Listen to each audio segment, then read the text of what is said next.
Now, before I start, I'm going to make this clear. This sounds very hypocritical, but as I'm making pretty much a blog post saying why social media has created the problem of fanaticalism in the U.S. over the last 10 or so years, rather than the actual political parties themselves, I there's no other way to really bring it to people's attention rather than posting. Everyone wants to always blame left or right when it comes to why things are getting so extreme each way, where we're pretty much ending up heading towards something that could revolve into a civil war, at least on people against people matter. The reason I believe it's happening is just due to the fact that social media has been so prevalent pretty much over the last 10 years that any extremist, even if they're a very low minority, let's say 0.1% of a population, can get their word out to the whole population essentially, whether through media, through Facebook, through YouTube. And even if those people don't believe what they hear there, it still puts pretty much a bug in their ear thinking that the other side is that crazy, is that major of a factor. And I think it makes the others, if you're on the other side in your beliefs, it makes that side try to go a little more the opposite, which I think has created a factor both ways, where they're trying to get a little bit further left, further right.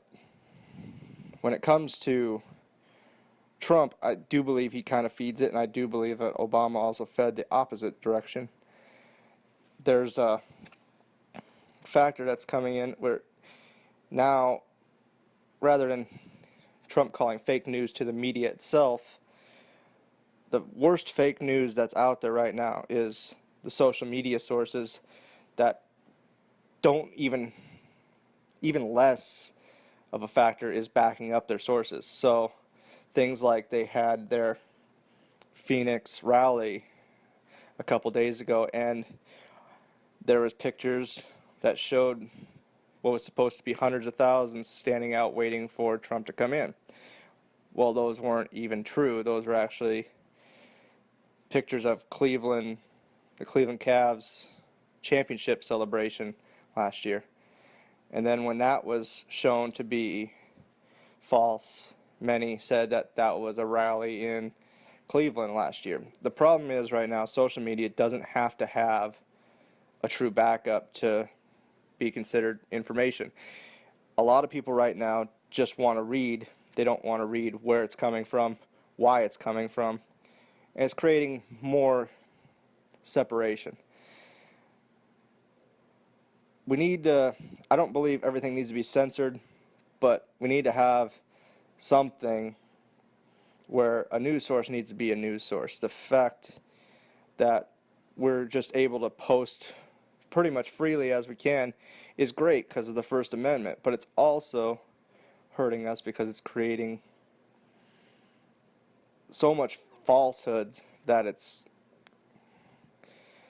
creating an extremist in itself. We're creating our own terrorists pretty much each direction. And I believe that's going to be more up to the people to try to fix, and people are just going to have to be more rational. I get that there's generations that haven't been used to social media, but these new generations are brought up to social media. They should know that you can't believe everything you see on it. And until that's finished, I don't believe that we're ever going to completely get this country kind of back together. And social media is becoming more prevalent by the day. So until we get people to stop believing everything they see and look into multiple sources, look into every direction. Don't believe CNN. Don't believe just Fox News. Don't believe just any other source.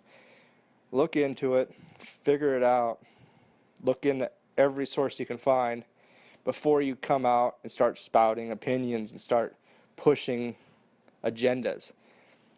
This country doesn't need agendas right now. It needs people to come together, find things they can agree on, and go from there.